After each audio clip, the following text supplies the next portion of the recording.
on. Thank you.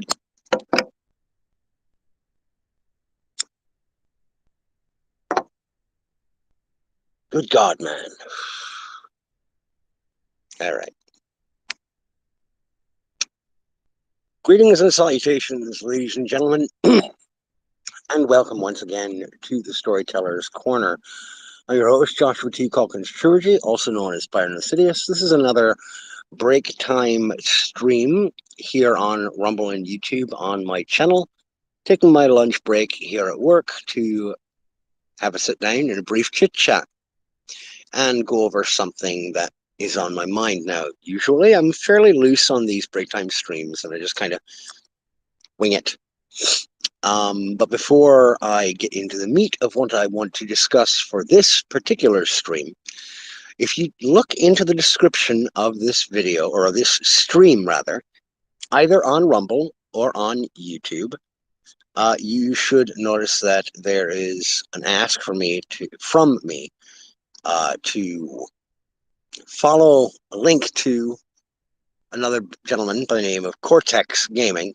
I think I forgot to actually paste the frickin' link in the description before I went live, because I am a dipshit and I frequently forget these things, being somewhere in the realm of boomer in terms of my technical savvy, although I prefer the term Luddite, because not only do I lack the technological savvy to know what the hell I'm doing, most of the time I don't care. This is one of those instances where I've fucked up and I really wish I hadn't, because Brother Cortex deserves the views and the subscribers. And I would really love for folks to join us now and again on our Wednesday and Friday shows that are hosted on his channel. Really briefly, because I'm going to look it up just to make sure I don't screw it up. Oh, yeah, Cortex G333. Right. But his channel is Cortex G333 on YouTube. And I'm sorry if the camera blinked out for a minute there, or you lost audio or video, what have you. Again, I'm working off of my camera on my phone, so I can't really tell what's being tracked and what's not being tracked. If I go to another window, I'm kind of left in the dark as to whether or not it's still going, or if it just cuts out and people are left going, what the hell is that? So my apologies.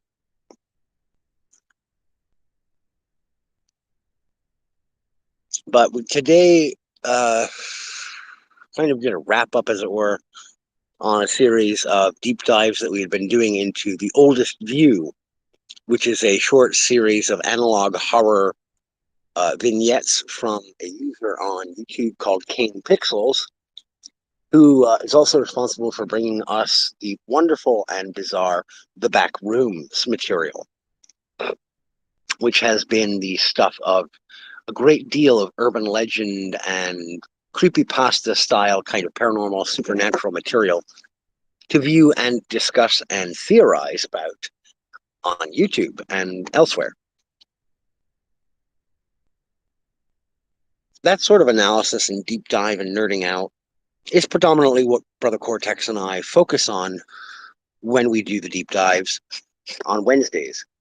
On Fridays, we typically do a show when we are on a routine schedule called Culling the Nerd, where we just nerd out. We discuss our fascinations, our hobbies and interests along the lines of video games, animation, films, television.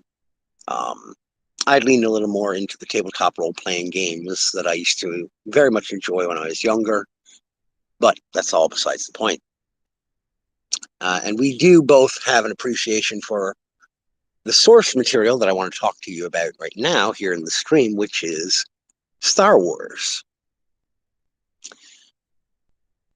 The failed Leslie Headland project, The Acolyte, has been a source of great bemusement for a lot of popular culture critics including some of the most well-known and well-regarded pop culture independent critics and analysts that have graced YouTube and Rumble and other places online. Of particular note are those critics known as Nerdrotic, or Gary of Nerdrotic, and the Critical Drinker. Now, while I have my disagreements with both of these gentlemen from time to time, based upon their reactions to certain pop culture products, of particular note, I growl at the fact that the Critical Drinker seemed to find Amazon Studios' Fallout show just fine dandy. Quite frankly, if you want to know my and or Cortex's perspective on that, then I encourage you, find Brother Cortex's channel on YouTube. It's Cortex Gaming G3. Jesus, I already forgot it again. G333. Sorry. Cortex Gaming G333. Go into his back catalog of videos and find the streams that were the deep dives with Cortex Gaming and Byron Acidius on Fallout, the television show. There was a set of 4 streams that we did together, breaking down and analyzing that program in all of its steaming craptacular less than glory. Now, as I was saying, The Acolyte, this failed production from Disney Star Wars. Not Star Wars, Disney Star Wars. And the delineation should be made. A lot of folks have laughed at its failure, including the 2 gentlemen I mentioned. The folks over at Geeks and Gamers, Hypnotic, Atreus, Smash JT, everybody who talks about modern entertainment got in on the fun of poking fun at this abysmal production, this absolute cinematic abortion of a presentation, and for good reason. You had the star principal cast member, Amanda Stenberg, rage twerking in a quote-unquote snapback video, which was utter nonsense and made no good sense, no matter how you spin it, or how she and her publicists attempt to spin it. It was just a whole lot of, I'm angry because you don't like the slop that you're being served. Well, no, Miss Stenberg, we didn't care for it. It broke the lore and the mythology that has long been since established, since before you were even a thought in your father's testicles. There are people who have devoted entire decades of their lives to the deep contemplation and philosophical musings that can be pontificated upon when viewing the original trilogy and even, yes, the prequel trilogy of films, as well as the associated games that came from LucasArts and Lucasfilm, including Knights of the Old Republics 1 and 2. 2 games that, by the way, I would have to argue, have more characterization, more character development, more presence, atmosphere, and style than most modern video game libraries if you were to lump them all together and weigh them against just those 2 titles. I still think KOTOR would come out on top of most bundled games thrown on that scale. Don't come at me with this, well, Baldur's Gate 3 was incredible and amazing. I'm sure it was. I didn't get a chance to play it yet, and I have not spoiled myself on any of the story elements or characterization. It does certainly look enjoyable, and a lot of people praised the game from, Avalon to back to Earth. Eventually, I'm sure I'll try it, though I'm much more on a retro gaming kick myself this last couple of years, given the limited amount of time I have available for playing video games.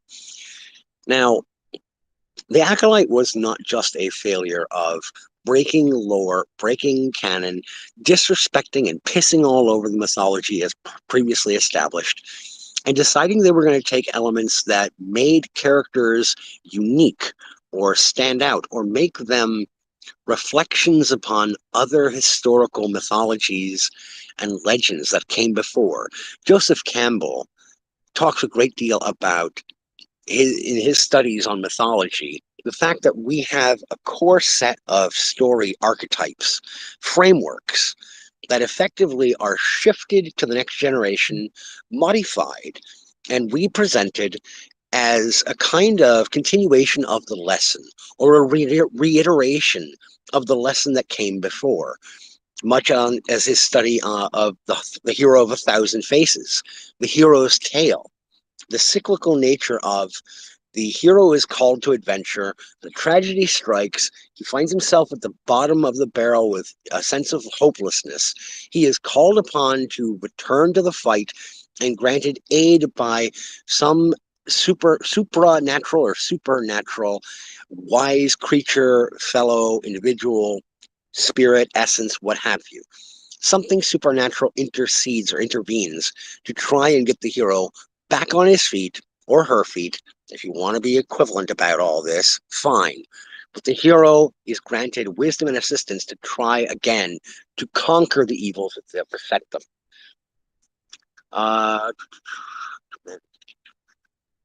Oh, not a problem. Thank you, Lucian. Lucian E. Laveris, thank you for popping in, and thank you for the comment. Don't worry about disrupting my flow. I'm a gaffer as it is. And it helps me every now and again to give me a moment to breathe, reset, think about where I want to go forward, and then proceed. So thank you. Don't worry about making me go squirrel brain. So the Acolyte basically shits all over what came before. Not only mythologically, but in terms of narrative style. What part of what made the Star Wars films so endearing and so enchanting is that they were standalone stories that contributed to a greater overall story arc. This is one of my small kind of megrims, as it were, with turning Star Wars properties into extended television series. I had a small problem with it with the Clone Wars animated series as well, but if it's done well, it can be carried off.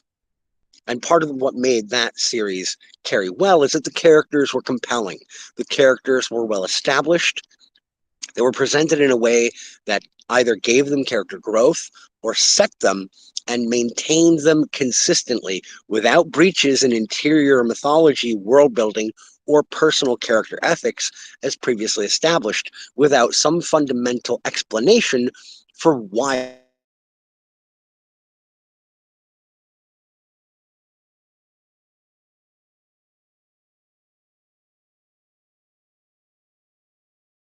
or empathy towards the dark side perspective of the universe, of galactic life and existence.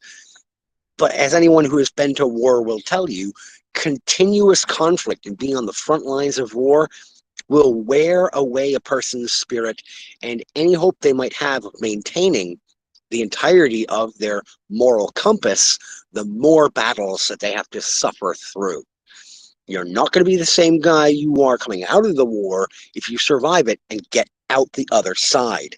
For another in-universe comparison, just look at what happened to Darth Revan when he went off to face the Mandalorians. It was bad enough he was already rejecting the orders of the Jedi Council, who recommended restraint and withholding, not charging off through the galaxy to confront this ancient spacefaring warrior race who tested themselves against the mettle of other species, peoples, and galaxies. But because those people, the Mandalorians, not only would they bring you war, but if you actually stood up against them, they didn't take it as cause to back down. They took it as finally a good fight. Sarge, good to have you here, brother. Thanks for popping in on the Rumble side.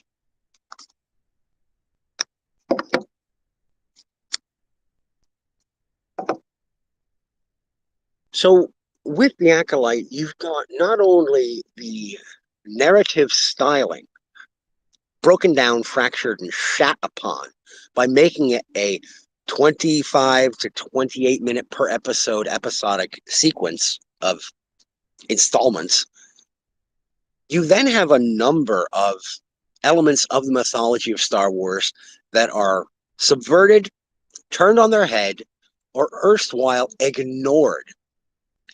And there's a couple of instances where they attempted to take credit for things that occur later on in the history of the Star Wars universe and canon. You've also got some weird things where they changed things on Wikipedia, which is supposed to be a public domain kind of all-encompassing database or information depot for people who are interested in Star Wars or are just getting into it, to touch base and say, I'd like to learn more about the lore and the mythology of this particular intellectual property. Wikipedia, for a long time, was an authoritative source for where to get that information. Yet the moment that the Acolyte comes on air, because they fucked up Zez Kyle and the reference to how old he would be, if he would even be alive at the time of the Acolyte's creation, they went in and changed the character bio. So we had something that was true for a very long time. You had something that was definitive in the lore. And because of this horseshit production from Leslie Headland, we now have to rearrange the very pool of knowledge that thousands, if not tens or hundreds of thousands of Star Wars fans and potential fans have been turning to as a learning source, as a reference point for their own interest into the lore and the mythology and history of this property. You now have to change it because one show fucked it up, because Leslie Headland and her research assistants and production assistants couldn't be bothered to say, hey, before we actually film the script for this episode and say this character's name out loud from a member of the cast on camera, should we maybe stop and double check to make sure we're not fucking over a whole bunch of people who've already poured time, sweat, tears, and passion into ensuring that they can cement a good mythology and history? I don't care that it's fiction, and neither do the people who are that deeply involved and who have devoted that much of their personality or their love of lore and mythology and science fiction as a genre in totality. If they have devoted any measure of time to making sure that that database is relevant, up to date, and can be accurately spoken about without causing gigantic rifts, fissures in the community and in the fan base, and causing lightning bolt, force lightning style back and forth blaster bolts in word form against each other because they couldn't do their job of double checking. Quite frankly, fuck them twice, do it dry and without a rubber, because that is something that should have been done by somebody before that fucking episode was ever released to air.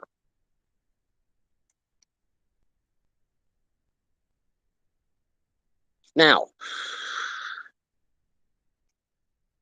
all of that growling set aside,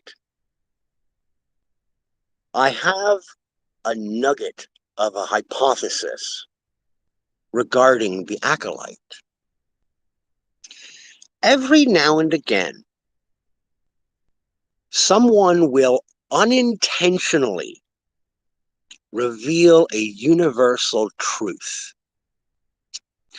Something that, if you spot it, will give you an epiphany. You will have that aha moment.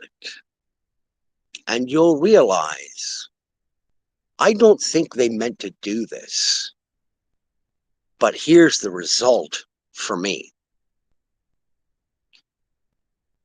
And I think George Lucas actually gets the last laugh on the Acolyte and on Disney altogether with what the Acolyte has wrought. The Sith are all about deception, the dark side of the Force, using brutality and strength to bludgeon the Force into doing their will, to shape the energies of the galaxy around them and bend it, compel it to do what they wish.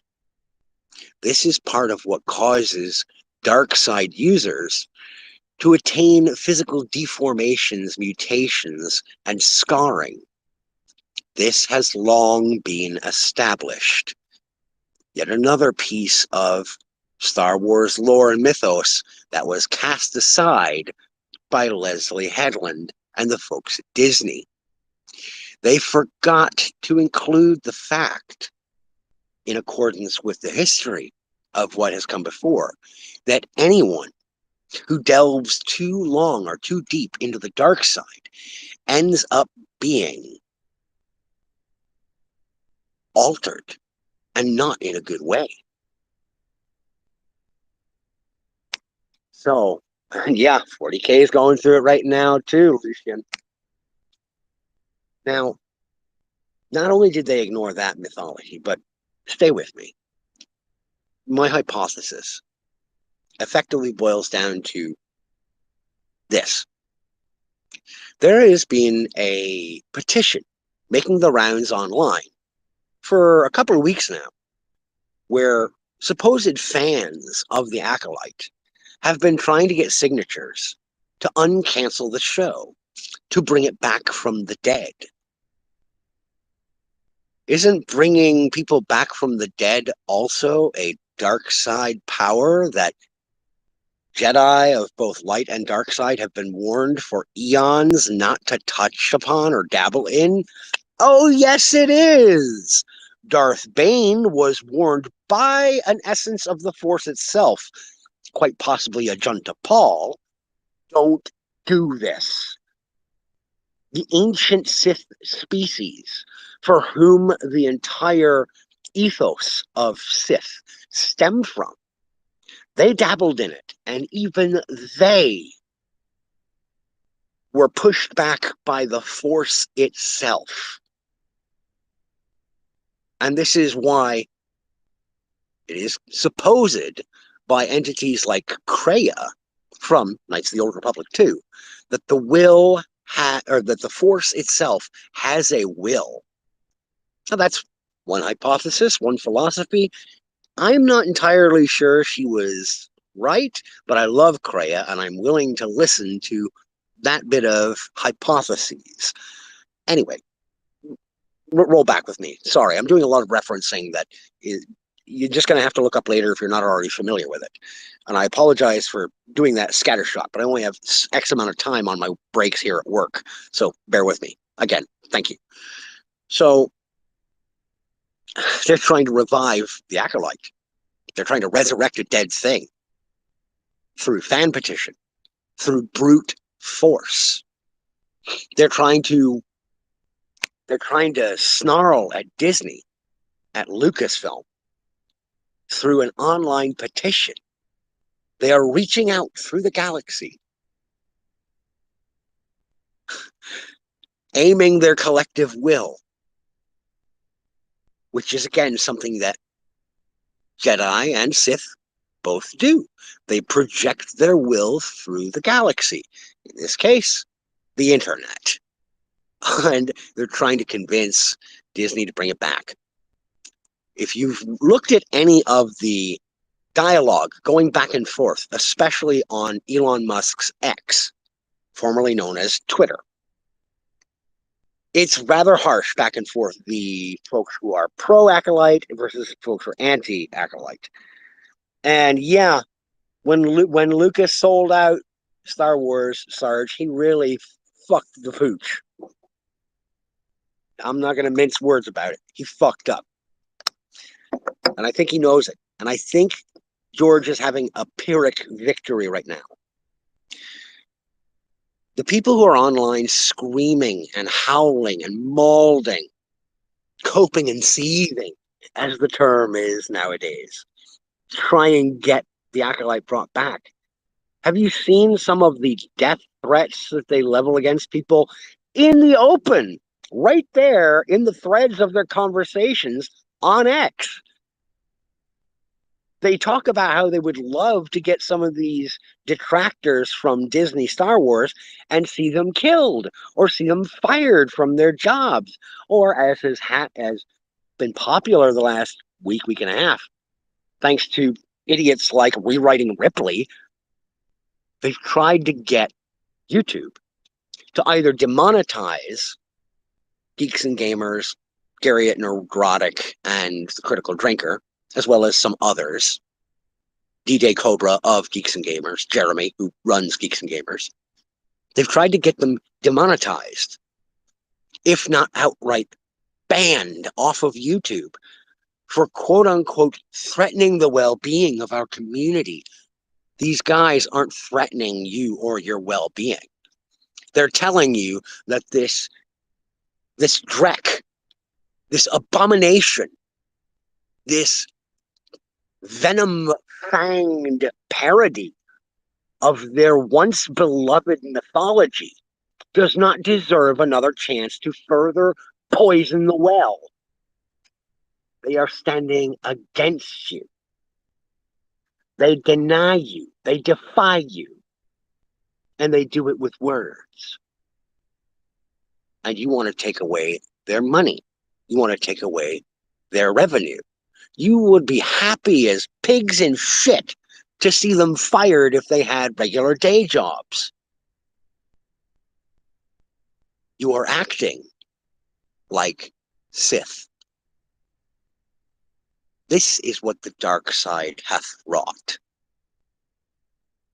Ironically, the Acolyte, which Leslie Headland said she wanted to tell a story that was different from all the prior Star Wars canon.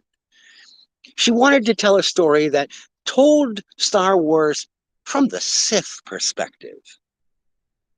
Well, honey, it would appear that your most diehard audience of viewers, not only did they appreciate that it was from the dark side, they've been infected by it, and they're acting like a bunch of poisonous Sith themselves. You've unintentionally exposed that the fans of this product are just like the heartless wooden Amanda Stenberg throughout the performance of that piece of shit called The Acolyte. And by the way, to Amanda Stenberg, the last time I saw Disney put a character on screen that was that wooden, his name was Pinocchio. And at the end of his story, he became a real boy.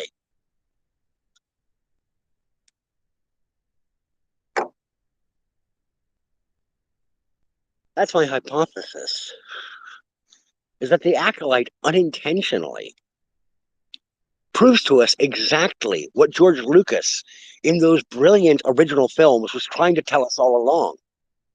That so long as there are people who stand on the side of what is right, what is good, what is noble, who are willing to sacrifice in the name of the right side of things, as long as there is balance in the Force, and it isn't allowed to become lopsided, as was sought after by the Sith and by Palpatine, that the works of the dark side will always sow the seeds of their own destruction, as we saw with Disney's The Acolyte.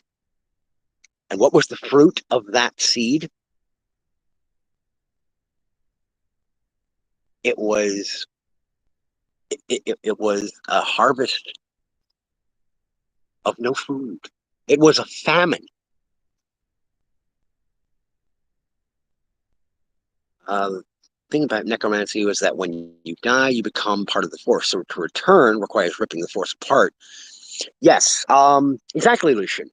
That's why Darth Bane was warned against attempting to dabble with the idea of resurrection. It was because in order to return someone's essence from the Force, you have to wound the Force.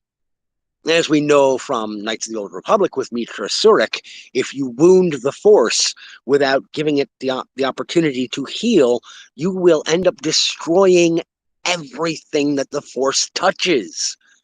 That's why Darth Nihilus was such an existential threat. I really wish they had made him more of an antagonist for more than just that one game. brilliantly done. But this is why, weirdly, George Lucas gets the last laugh. And it's a Pyrrhic victory.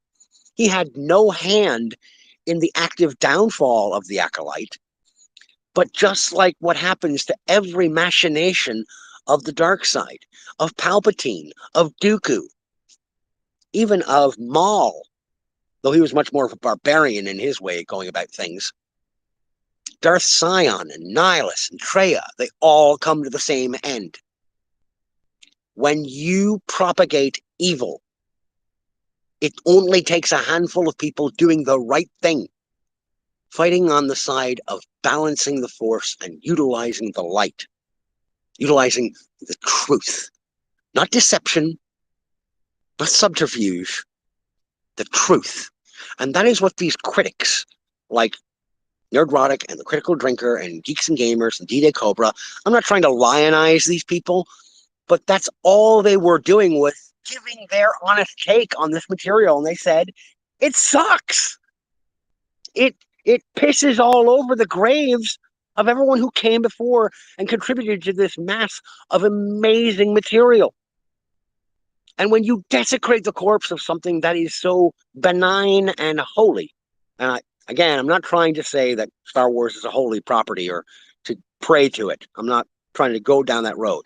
What I'm trying to say is when you tamper with fundamental mythologies, particularly when they are couched in something like Arthurian legend, which, newsflash, George Lucas himself even said that he predicated a great deal of the lore and the mythos of Star Wars in its early foundations upon the tales of the Arthurian legends and mythology.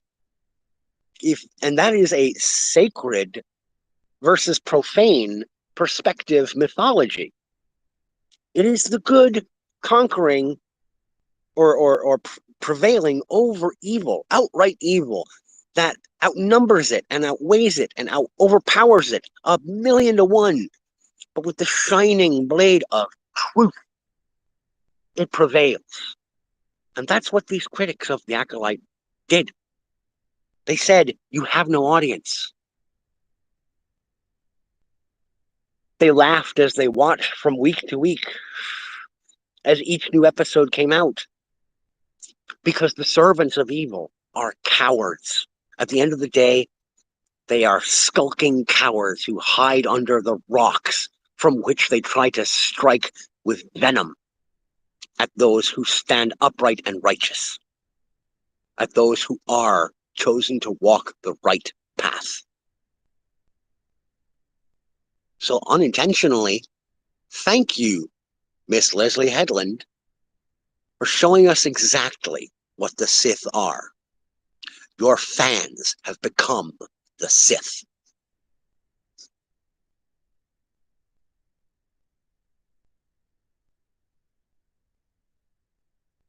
So, that's my screed.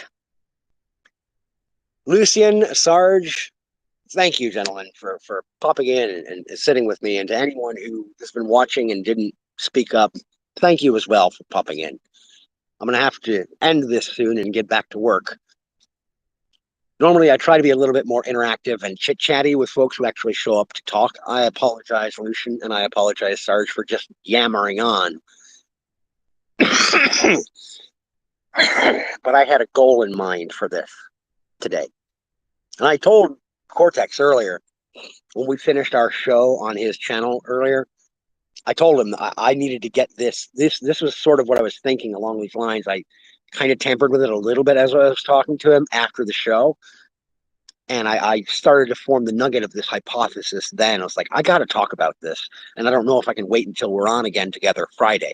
Sure enough, I couldn't wait for it.